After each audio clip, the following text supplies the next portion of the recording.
Now going to stay with business and finance news, and we're joined now by Suzanne Haddan, the Managing Director at BFG Financial Services. Suzanne, always good to have you here on Weekend Breakfast. Now, I want to talk about this emergence of this new variant, Omicron. We're seeing already countries, shutting their international borders, Australia included, to certain countries. But I wonder whether that's going to be a lot wider. And I also wonder, as we're seeing, the repercussions of this emergence of this variant being played out on markets across the world, do you think this Omicron variant will actually start to affect Australia's economic recovery?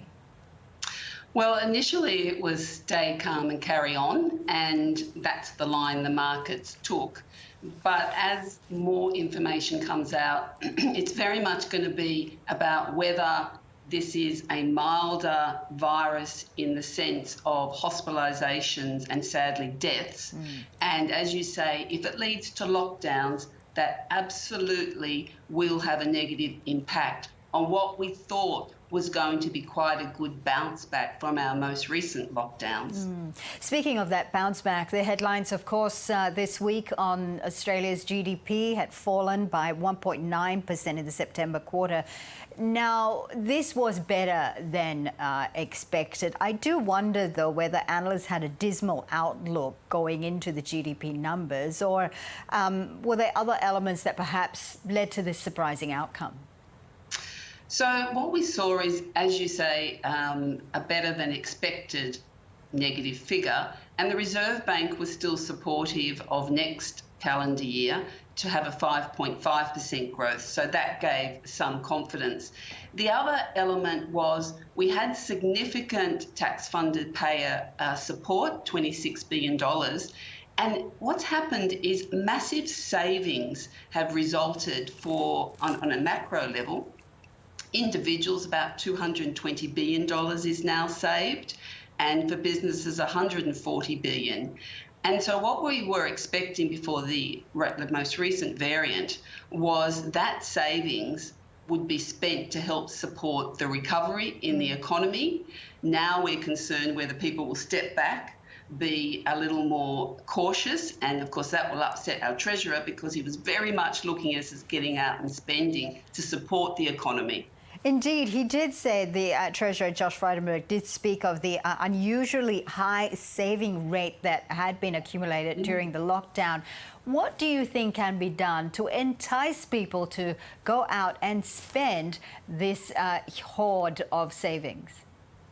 Well, if we have internal border restrictions, increasing health restrictions, that will be a negative on people getting out there and spending, having confidence to book a holiday, worrying whether they're going to have to change their plans.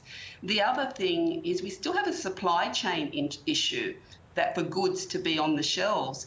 And one of the concerns is if we all got out and spent this savings build-up, what would that do to the economy? There's some concern that that could actually increase inflation by overheating the economy with our exuberance for spending. And as you would know, that would lead to likely earlier increases in interest rates, which, yes, great for retirees with their term deposits, a big concern for some of the indebted, particularly the first home buyers that entered with a flourish over last year. It certainly is a very fine balance, isn't it, Suzanne? Yeah.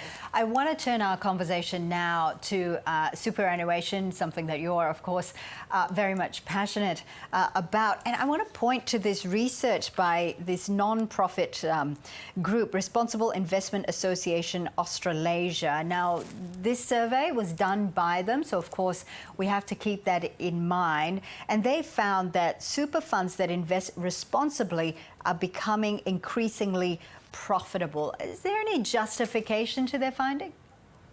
Well, the first thing is responsible investing is quite an overarching term, and it's not a universal term.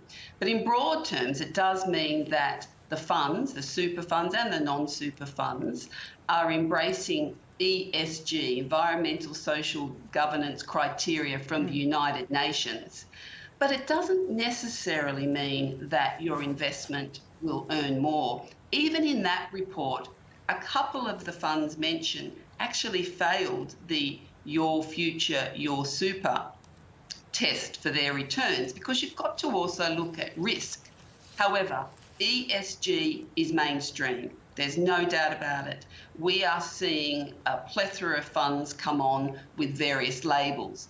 But what investors need to do is think about what their objectives are, because it may be that they want to invest in ESG because it's good for their earnings. It may be they have a personal preference for certain areas. You cannot look at the label the fund puts on its name, but you can go to the product disclosure statement and have a look at what they say about ESG. Because even a big, diversified, balanced type fund is likely to have an ESG comment and even an ESG bias.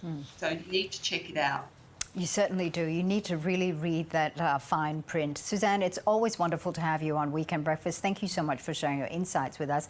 Suzanne Haddan there from BFG Financial Services. Thank you.